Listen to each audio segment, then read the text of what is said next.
जितना जल्दी हो सके इस चीज को समझ लो। तुम्हारी सेल्फ इमेज उतनी ही इंपॉर्टेंट है जितनी कि पैसा इंपॉर्टेंट है। तुम खुद को जिस नजर से देखोगे ये दुनिया भी तुम्हें वैसे ही देखेगी। अगर तुम खुद को लेकर कॉन्फिडेंस नहीं हो, बेटर नहीं हो, तो तुम दूसरों से ये एक्सेप्ट नहीं कर सकते कि वो तुम्हें टेंशन दे। तो आज तुम इस वीडियो में यही सीख कर जाओगे how you develop powerful self image, जिससे कोई भी इंसान तुम्हें इग्नोर ना कर सके। Number 1, talk to yourself like a winner. तुम्हारी सेल्फ इमेज इसी चीज पर डिपेंड करती है कि तुम खुद को किस नजर से देखते हो। अगर तुम खुद से ये कहते हो कि मेरी शक्ल अच्छी नहीं है, मेरे में सोशल स्किल नहीं है, मैं मोटा हूँ, काला हूँ, वगैरह वगैरह, तो फिर ये दुनिया भी तुम्हें वैसे ही ट्रीट करेगी। बट जब तुम इस चीज को पॉजिटिव तरीके से देखते हो कि चलो मुझ में कमी है, मैं ये मानता हूँ और मैं इसे सुधार भी सकता हूँ। क्या हुआ अगर मैं मोटा हूँ, मैं अपने डाइट को कंट्रोल में करके, वॉकिंग करके, वर्कआउट करके इसको ठीक भी तो कर सकता हूँ। तो कभी भी खुद को लूजर की तरह ट्रीट मत करो। फर्क नहीं पड़ता तुम हो या फिर नहीं। अगर तुमने एक्सेप्ट कर लिया कि मैं लूजर हूँ तो मैं भी तुम्हें नहीं समझा सकता। पहले खुद के लिए विनर टॉक करना शुरू करो। चाहे तुम्हारे अंदर लाखों खामियां हो, फिर भी तुम खुद को लेकर विनर की तरह ही देखो। और अगर तुमने दिमाग में ये बैठा लिया you are a winner, then ये रियल लाइफ में होते टाइम नहीं लगेगा, लोग भी तुम्हें यही समझेंगे। नंबर 2,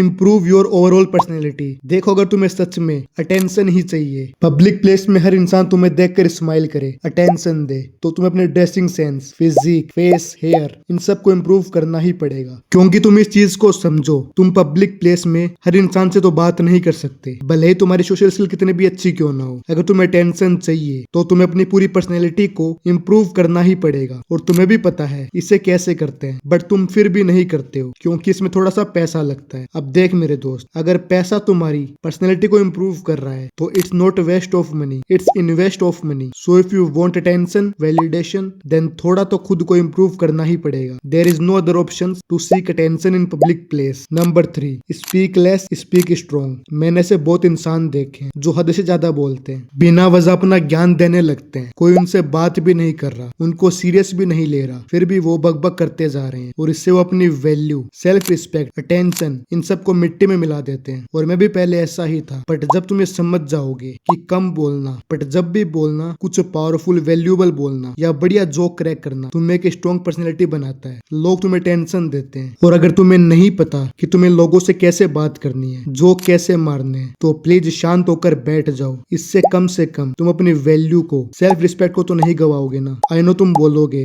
भाई तू क्या बात कर रहा है, तू मुझे डिमोटिवेट कर रहा है, बट समझो मेरे दोस्त यही रियलिटी है। तुम्हें एक सोशल स्किल सीखनी ही पड़ेगी, तुम्हें बोलना सीखना ही पड़ेगा अगर तुम्हें अपनी इमेज को पावरफुल बनाना है। अगर तुम्हें टेंशन चाहिए, there is no other option. So please always speak less and speak stronger. तो ये थे वो 3 पॉइंट्स जो तुम्हारी सोशल इमेज को या फिर सेल्फ इमेज को बहुत पावरफुल बना सकते हैं और कोई भी इंसान तुम्हें इग्नोर नहीं कर पाएगा। बाकी इनके अलावा कुछ पॉइंट्स और है जो अगर तुम्हें जानने हैं तो कमेंट कर दो यस। बाकी हम मिलते हैं नेक्स्ट वीडियो में with a powerful topic. All the best to you all.